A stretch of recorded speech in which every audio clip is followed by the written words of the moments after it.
Hola Moussaïou, je suis le capitaine et je vous souhaite la bienvenue à bord. Aujourd'hui, je vous propose de lever l'ancre pour Scrooge, un méchant conte de Noël. Oui, encore une nouvelle adaptation de ce conte intemporel. Et on est d'accord, le rajout du titre n'est pas le plus subtil qui soit. Cette fois-ci, c'est Netflix qui se charge d'adapter ce roman de Charles Dickens en un film d'animation musicale et la plateforme a chargé Stephen Donnelly pour le réaliser. Donc c'est a priori le premier film que je vois de ce réalisateur. Si vous ne connaissez pas l'histoire d'origine, en voici un petit résumé. Nous allons suivre ici Ebenezer Scrooge, un vieil homme aigri par le temps, dont le métier est de récupérer de l'argent auprès d'autres personnes qui ont contracté des dettes. À la veille de Noël, ce dernier se voit recevoir la visite de l'esprit d'un ancien associé qui va lui informer de l'arrivée imminente de 3 autres esprits, l'esprit des Noëls passés, l'esprit des Noëls présents et l'esprit des Noëls futurs. Heureusement qu'on n'a pas les autres temps des conjugaisons, dans le but de le faire changer d'opinion sur la manière de considérer les autres, ainsi que de se considérer lui-même. Voilà grosso modo ce que raconte ce conte. À titre personnel, ma version préférée de Scrooge restera celle-ci, évidemment. Mais j'ai aussi beaucoup aimé l'épisode spécial Noël de Doctor Who à ce sujet. En même temps, il y a tout simplement le meilleur docteur de la série, donc forcément, lis dans ton cœur, tu sauras que c'est vrai. Et non, je n'ai toujours pas vu cette version-là non plus. Mais promis un jour, je lui donnerai sa chance. Ainsi que la version spéciale Noël des Muppets, oui, promis. Pour en revenir au film du jour, je dois bien avouer que je n'avais pas prévu de le voir à la base. Mais après en avoir parlé avec le camarade Jude Melon, abonnez-vous, je me suis décidé à lui donner sa chance et au final, j'ai été agréablement surpris. Alors que tout le monde s'extasie devant un autre film d'animation sorti également sur Netflix récemment, je préfère plutôt vous recommander Scrooge, un méchant conte de Noël. Bordel, vous étiez obligé de faire ce jeu de mots la VF? Alors oui, je sais, j'ai fait des jeux de mots bien pires.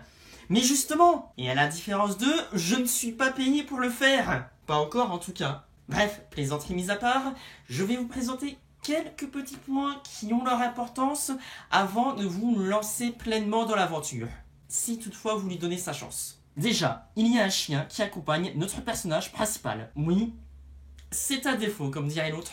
Mais c'est surtout l'humour autour de ce chien, en fait, qui m'a un peu gêné, mais qui aurait pu être bien pire au final. De même, il ne faut pas être allergique à l'animation 3D, qui ici ne révolutionne pas le genre, mais qui, au final, s'en sort honorablement. Mais aussi, si vous n'aimez pas les comédies musicales, ce film n'est pas fait pour vous. Mais à titre personnel, bien que je n'ai pas été touché par toutes les chansons de ce film, la toute première m'a d'ailleurs rappelé de très mauvais souvenirs, je me suis surpris à en apprécier plus d'une et à trouver de bonnes idées visuelles durant ces dernières. J'aime bien par exemple la gestion de l'espace pour exprimer la solitude du personnage principal et ainsi nous faire avoir de l'empathie pour ce dernier, alors même qu'il nous est présenté à la base comme étant détestable. Et là pour le coup l'évolution de ce personnage est plus fluide et acceptable. J'ai aussi beaucoup aimé la représentation des esprits qui arrivent à garder l'essence de ce qu'ils sont censés être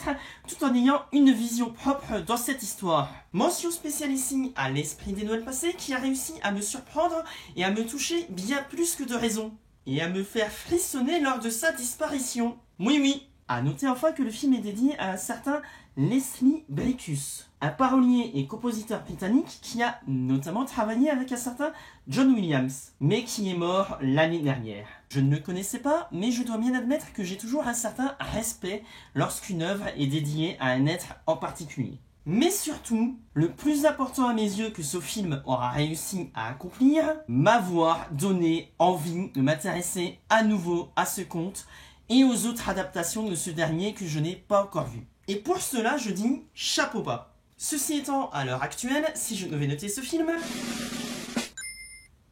voilà, Tout simplement. Après, n'oubliez pas que tout ce n'est que mon avis personnel. Vous avez parfaitement le droit d'avoir un avis différent du mien. Et dans ces cas-là, n'hésitez pas à me l'expliquer dans les commentaires.